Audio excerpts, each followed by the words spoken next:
మేము ఈ పాఠశాలను ఒక లాభాపేక్షతో కాకుండా మనము స్టూడెంట్స్ ఈ కొమరోలు అనేది కొంత ఆర్థికంగా వెనుకబడినటువంటి ప్రాంతము.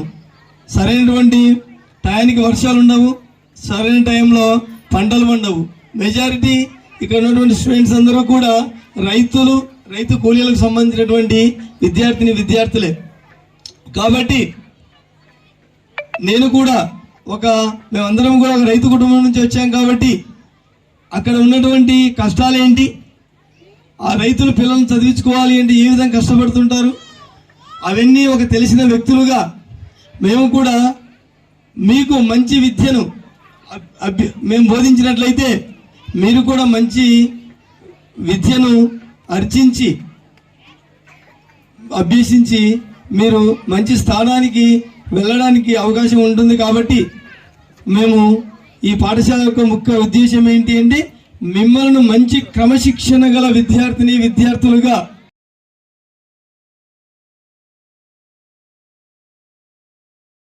మనము యానివర్సరీ డే చాలా హ్యాపీగా జరుపుకుంటూ ఉన్నాం. మనం ముందే scheduled April 2nd anniversary day fix చేసుకున్నాం. కానీ 10th క్లాస్ ఎగ్జామినేషన్ వచ్చేసి మనకు 30th కంప్లీట్ కావాల్సింది. కానీ ఒక ఎగ్జామినేషన్ ఇంగ్లీష్ పోస్ట్పోన్ కావడం వల్ల ఈ రోజుకు మేబీ వాళ్ళు ఆఫ్టర్నూన్ గంట అందరూ కూడా అటెండ్ అవుతారు, పార్టిసిపేట్ చేస్తారు మన ఈ ప్రోగ్రాంలో. అలాగే మనము టేకప్ చేయడం జరిగింది. ఈ 3 years లోనే మనం వచ్చేసి మన పాఠశాల విద్యార్థి క్రమశిక్షణతో కూడినటువంటి మన పాఠశాలను నిర్వహించడం జరుగుతూ ఉంది. కాబట్టి ఇక్కడ ఉన్నటువంటి విద్యార్థులు అలాగే ఇక్కడ ఉన్నటువంటి స్టాఫ్ మెంబర్స్ అందరూ కూడా మిగతా టైంలో హ్యాపీనెస్ ఉండదా? ఉండాలి కదా. ముందుగా ఈ కార్యక్రమానికి నన్ను ఆహ్వానించినటువంటి స్కూల్ యాజమాన్యం, ప్రిన్సిపాల్ అయినటువంటి కృష్ణారెడ్డి గారికి, డైరెక్టర్ సందీప్ రెడ్డి గారికి, కాలేజీ సిబ్బంది అందరికి, స్కూలు సిబ్బంది సెలబ్రేట్ చేసుకోవటంలో నన్ను కూడా ఒక భాగంగా ఆహ్వానించి ఇక్కడికి పిలిచినందుకు నాకు కూడా ఇక్కడ దాకా వచ్చినందుకు ఎంతో ఆనందంగా ఉంది. నేను కూడా మీలాగే చిన్నప్పుడు అక్కడ కూర్చొని ఇట్లాగా యాన్యువల్ డే ఫంక్షన్ చూస్తూ ఉండేటోడిని. అలా ఒక గెస్ట్గా మీ అందరి ముందు రావటం అనేది నాకు కొంచెం సంతోషకరమైన విషయంగా భావిస్తున్నాను. సైలెంట్గా ఉండాలి అందరూ. మీరెంతో కష్టపడి ఈ సంవత్సరం అంతా చక్కగా చదువుకొని ఈ సంవత్సరం మంచిగా చదివి పూర్తి చేసుకొని యాన్యువల్ డే అంటే ఈ లాస్ట్ ఇయర్ అంతా అయిపోయి ఎగ్జామ్స్ అయిపోయి నెక్స్ట్ ఇయర్లోకి ఎంటర్ అవుతున్నారు. సో ఒక క్లాస్ అనేది అప్గ్రేడ్ అవుతున్నారు మీరందరూ. ఆ శుభ సందర్భంలో పాత సంవత్సరం, సో మనము నెక్స్ట్ కమింగ్ ఇయర్ ఏదైతే మీరు ఇప్పుడు రాబోతున్న ఈ కొత్త సంవత్సరంలోని మీరు ఇంకా సో మీకు ఏమి ఉండాలి ఇందులో, ఈ ఇయర్ మీరేం ఏం చేసుకోవాలి, డెవలప్ చేసుకోవాలి స్కిల్స్. మనకి స్టూడెంట్గా ఉన్నప్పుడు మనకి ఏముండాలి, మనందరికీ విద్యార్థులం క్రమశిక్షణ, డిసిప్లైన్, క్లాసులు ఎలా ఉండాలి, ఇంటి దగ్గర ఎలా ఉండాలి అనేది, పెద్దలను ఎలా గౌరవించాలి, ఇలాంటి ఉంటాం చిన్న వయసు నుంచి. ఎప్పుడైతే మనం చిన్న వయసు నుంచి మంచి పెద్ద అయిన తర్వాత దాన్ని రిఫ్లెక్షన్ అనేది దానికి చిన్నప్పుడు కనుక మనం పెద్ద అయినప్పుడు మనం దారి తప్పే అవకాశం ఉంటుంది. మీరందరూ కూడా ఏం అవ్వాలనుకుంటున్నారు, ఏమన్నా అనుకున్నారా ఆల్రెడీ? లేకపోతే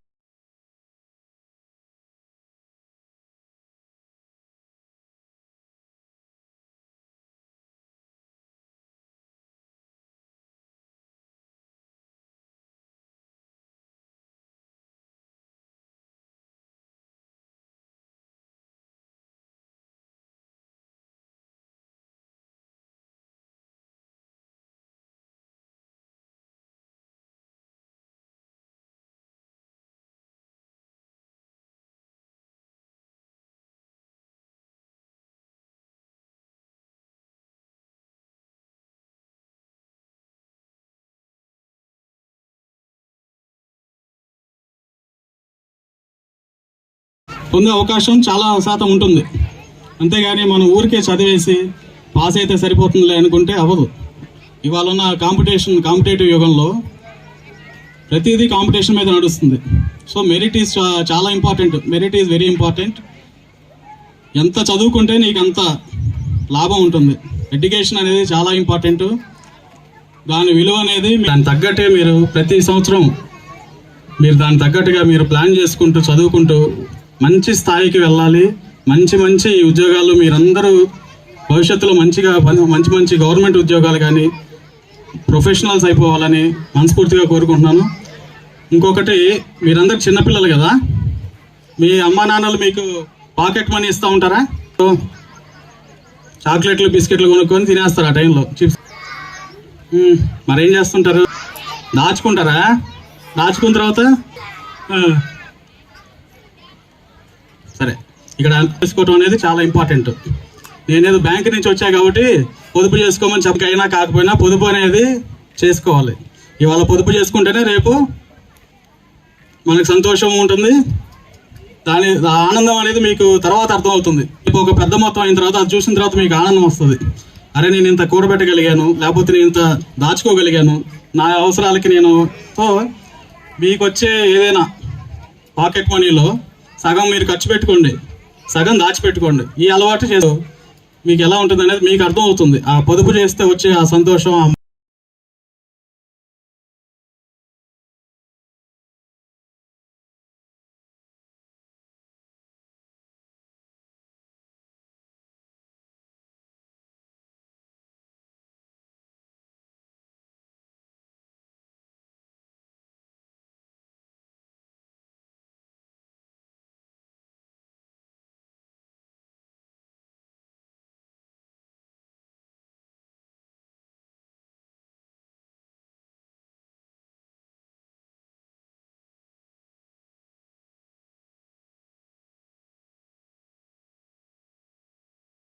టీవీ ఎంత కామన్ ఇదైపోయిందంటే మొబైల్ దానికంటే ఇంకా కామన్ ఫ్యాక్టర్ అయిపోయింది ఇప్పుడు.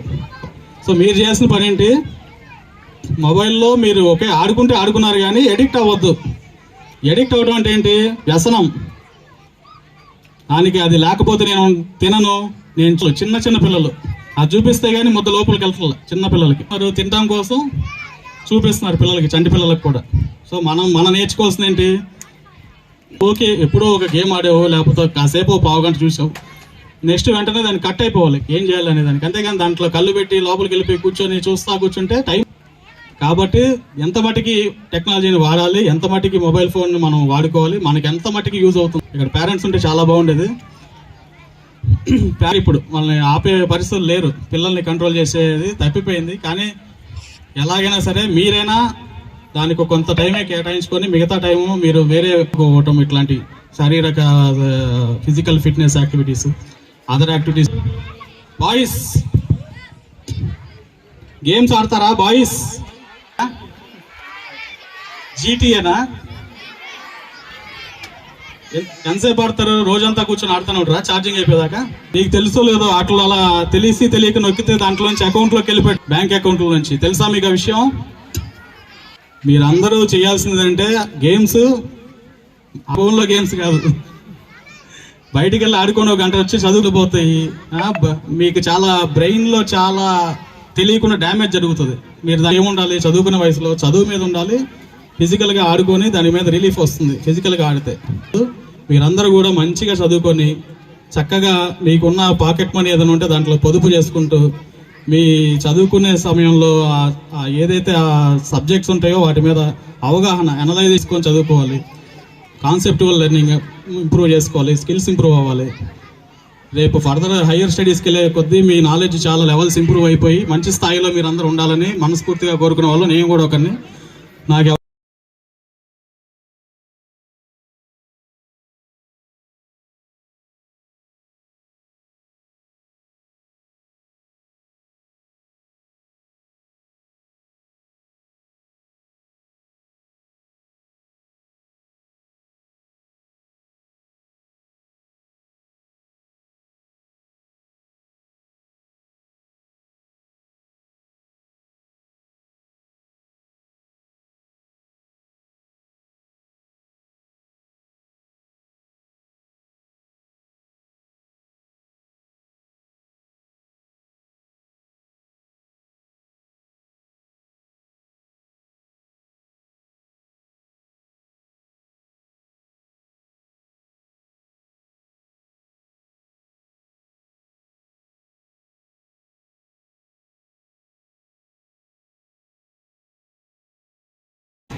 నాజరేశ్వరి సంస్థలు మా డైరెక్టర్ కో డైరెక్టర్స్కి, అదేవిధంగా అధ్యాపక బృందానికి, విద్యార్థినులకు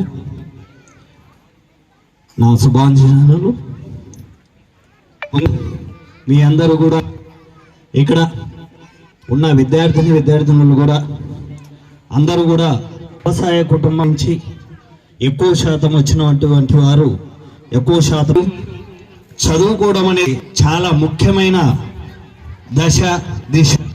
ఎందుకంటే వాళ్ళు రాత్రి ఉదయం తెల్లారుజామున నుంచి మొదలు పెడితే వాళ్ళ ప్రయాణం రాత్రి 9 గంటలకు 10 గంటల వరకు కష్టపడుతూ ఉంటారు.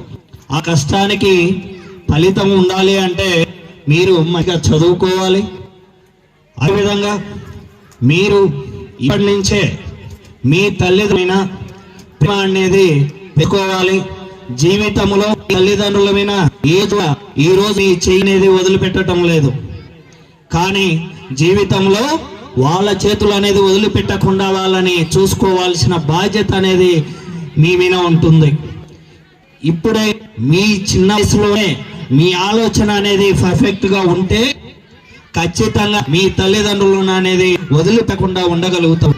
ఇప్పుడున్న జనరేషన్ ఎలా ఉంది, మన స్వార్థం అనేది ఆలోచిస్తూ బతికిపోతుంది, స్వార్థం బతికిపోతుంది. దేంతో? డబ్బు మాత్రమే బతికిపోతుంది. డబ్బు ఉంటే చాలు, డబ్బు కోసం నెగిటివ్ ఆలోచనలు అనేది పెట్టుకుంటున్నారు. తల్లిదండ్రులు, సిస్టర్స్, బ్రదర్స్ అనే బంధాలంటూ లేకుండా, ఫ్రెండ్స్ అనే బంధాలు అంటే ఏమి లేకుండా, వాల్యూస్ లేకుండా పోతున్నాయి.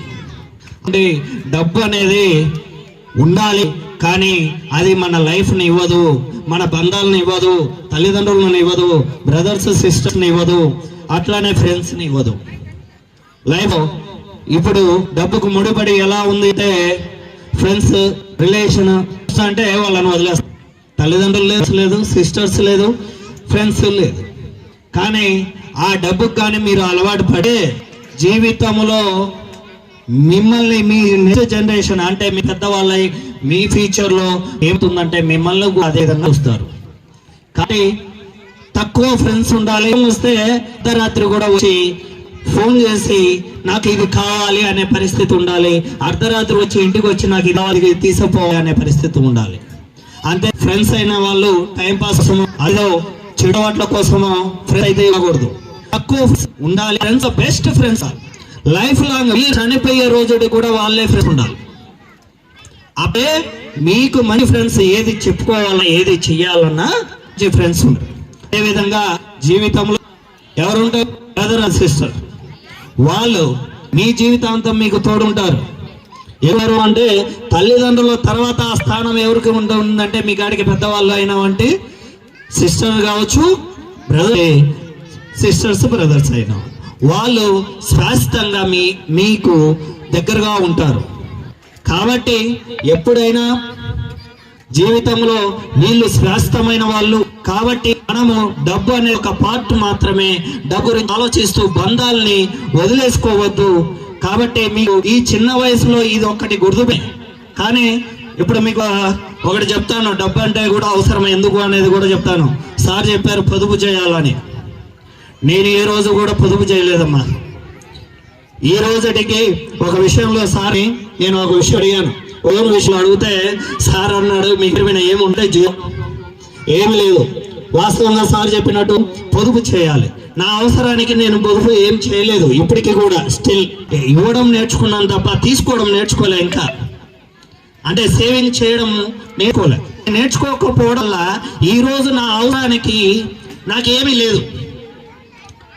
అంటే డిపెండ్ చేయాల్సి వస్తుంది. ఎదుటి వాళ్ళ మీద డిపెండ్ చేయాలి అన్నప్పుడు అది కొంత ప్రాబ్లం లాగా అనిపిస్తుంది. ఒకరి మీద డిపెండ్ చేయాలన్నప్పుడు ప్రాబ్లంగా ఉంటుంది. ఎందుకంటే డిపెండ్ చేసినప్పుడు చాలా నెగిటివిటీ ఎక్కువ స్ప్రెడ్ అవుతుంది. నాతోనే బ్రతుకున్నారు అనే ఆలోచన వస్తుంది. నేను ఇస్తేనే బతికాడు వీళ్ళు అనుకుంటారు. కొంత ఫ్రెండ్స్ బయట అడిగినప్పుడు అనుకుంటారు నేను డబ్బు ఇస్తున్నదనే ఫీలింగ్. కాబట్టి మన మేనేజర్ గారు చెప్పినట్టు కొంత మనీ అనేది సేవ్ చేసి పెట్టుకోవాలి. కొంత మనం ఆర్థికంగా ల్యాండ్ కానీ ఇలాంటివి అనేది కొంత సేవింగ్ అనేది పెట్టుకోవాల్సి ఉంటుంది. కాబట్టి ఇప్పటి నుంచే మీరు ఈ చిన్న వయసు నుంచే మీ ఆలోచనలు కూడా ఇలాంటి ఆలోచనలు, మంచి ఆలోచనలు పెట్టుకుంటూ ఇక్కడ వాళ్ళు చెప్పేవి కానీ అందరివి వినాలి. అందరూ కూడా మంచే చెప్తారు.